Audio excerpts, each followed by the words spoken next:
This is an off-the-grid building, which basically means that we're not connected to electricity or water supply or sewage systems.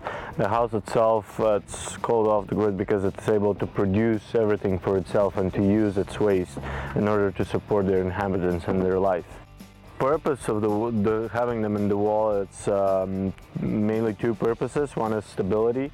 They help out brace the structure by acting as a one uniform wall.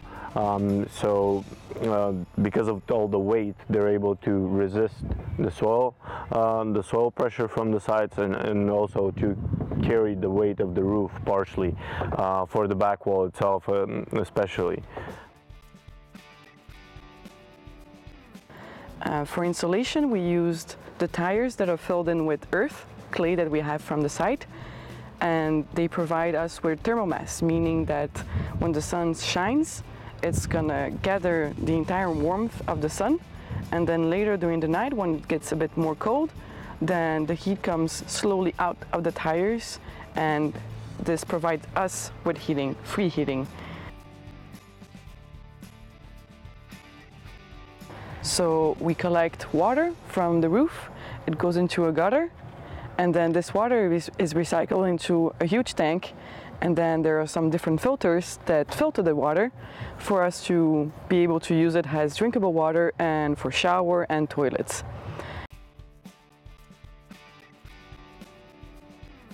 Ventilation in this house is going to be provided by natural ventilation and mechanical ventilation. For natural ventilation, we're using air tubes, which is going to work as a ground air heat exchanger. The tubes are placed into the soil, and the soil is used to preheat the incoming air. For mechanical ventilation, the same tube is going to be connected to the mechanical ventilation system.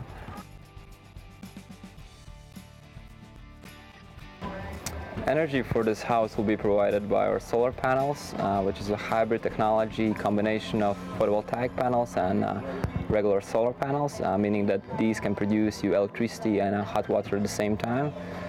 This will work in synergy with a geothermal borehole system, and all this hot water is going to be stored in our hot water tanks that are buried in the ground. Electricity from the hybrid panels will be stored in batteries outside of the house. What we're also using as additional heating, it would be floor heating, where we can use different methods. We have solar panels connected to thermal energy storage tanks and borehole heat exchange pipes placed into the ground. So we can use different methods to heat up the house additionally, which would be required in terms of like Denmark, especially because during the winter time there's not a lot of sun, so you can't really charge the tires as much, so they release the heat, and so there is enough heat to be released back to the room just because there's no sun.